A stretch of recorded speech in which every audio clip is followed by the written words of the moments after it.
Hello and welcome back. My name is Bill Holland, and today we're going to talk about writing scenes or writing scenery into your short stories or novels. If I already didn't have the idea of this short YouTube film, I was reminded of why we need this when I was reading a novel last night.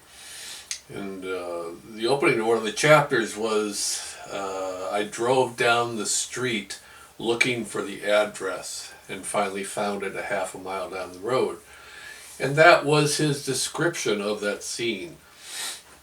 And I've got to tell you, that's sorely lacking. Let's compare that to an excerpt from a novel by the author James Lee Burke, who I consider to be one of the great mystery writers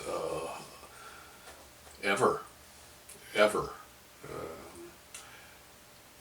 Burke's been writing now for about, 30, 35 years, and he's a master at setting the scenes. Let me read a quick excerpt and you'll get an idea. And then I'll talk about what Burke does that makes him stand out. This is from the book The Glass Rainbow. The room I had rented in an old part of Natchez seemed more reflective of New Orleans than a river town in Mississippi. The ventilated storm shutters were slatted with a pink glow, as soft and filtered and cool in color as the spring sunrise can be in the Garden District. The courtyard outside touched with mist off the river, the pastel walls deep in shadow and stained with lichen above the flower beds, the brick walkways smelling of damp stone and wild spearmint that grew in green clusters between the bricks. I could see the shadows of banana trees moving on the window screens, the humidity condensing and threading along the fronds like veins in living tissue. I could hear a ship's horn blowing somewhere out on the river, a long hooting sound that was absorbed and muted inside the mist, thwarting its own purpose. A wood-bladed fan revolved slowly above my bed, the incandescence of the light bulbs attached to it reduced to a dim yellow smudge inside frosted glass shades that were fluted to resemble flowers. The wood floor and the garish wallpaper and the rain spots on the ceiling belonged to another era, one that was outside of time and unheedful of the demands of commerce. Perhaps as a reminder of that fact, the only clock in the room was a round wind-up mechanism that possessed neither a glass cover nor hands on its face.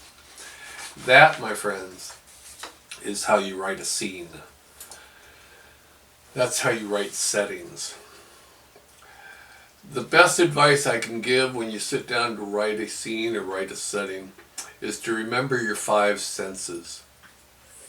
The author, the writer, has to portray what that room, what that yard, what that building, what it looked like, what it feels like for the reader.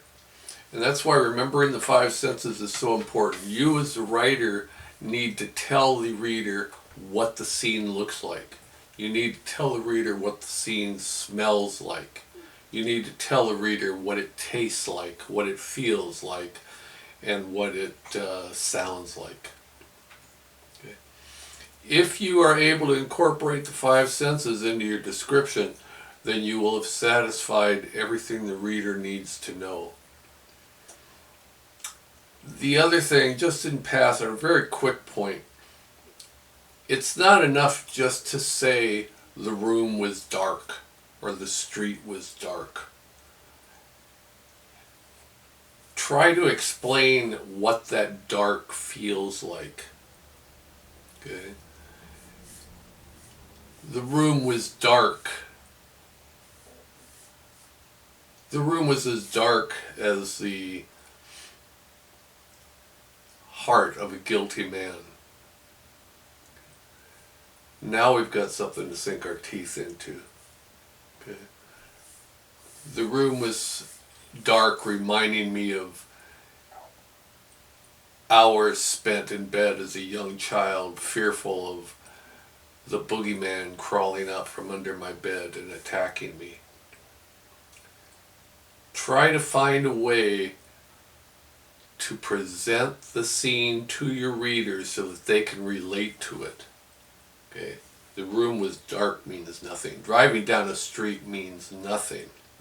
You have to paint a picture for your reader. If you've done that, then you've done a great job as a writer. This is not easy. Okay? The easy way out is to say the room was dark.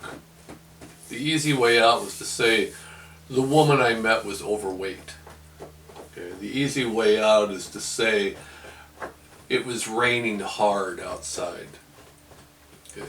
Don't take the easy way out. Find a way to paint the picture so that your readers are actually living the scene.